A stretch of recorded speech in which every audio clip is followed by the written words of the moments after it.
ജോലിയിൽ ഇടയ്ക്കൊരു ചെറിയൊരു പ്രതികൂലം വന്നായിരുന്നു. ഞാൻ പറഞ്ഞു ഇച്ചായന് പ്രയോറിറ്റി ഇല്ല, അതുകൊണ്ട് ക്യാമ്പിൽ കൊണ്ടിരുത്തിയാൽ ഫുൾ സാലറി കിട്ടത്തില്ല, പകുതി സാലറി കിട്ടത്തുള്ളൂ.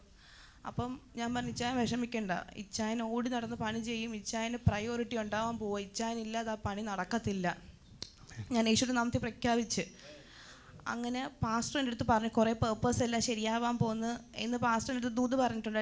ഞാൻ പറഞ്ഞു എനിക്ക് പാസ്റ്റർ ദൂത് പറഞ്ഞിട്ടുണ്ട്, ഇത് പറഞ്ഞ ഒരു ദൂതും എനിക്ക് നടക്കാതെ പോയിട്ടില്ല, ഒന്നും നടക്കാതെ പോയിട്ടില്ല. ഇവിടെ വന്നതിന് ശേഷം ഞാനൊന്ന് ഞാനൊന്ന് ചിരിച്ചു തുടങ്ങി ഈ ചർച്ചയ്ക്ക് കയറിയതിന് ശേഷം.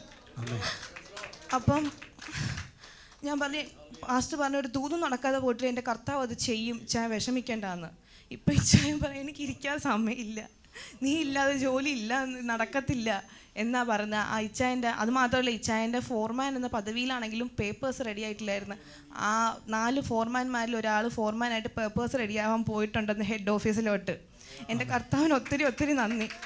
പാസ്റ്ററിന് എനിക്ക് വേണ്ടി ഞാൻ എപ്പോൾ വിളിച്ചാലും എപ്പോൾ വന്ന് പറഞ്ഞാലും ആത്മാർത്ഥമായിട്ട് ഇതുപോലൊരു സ്പിരിച്വൽ ഫാദറിനെ തന്നതിന് ഒത്തിരി നന്ദി എൻ്റെ യേശുപ്പന്.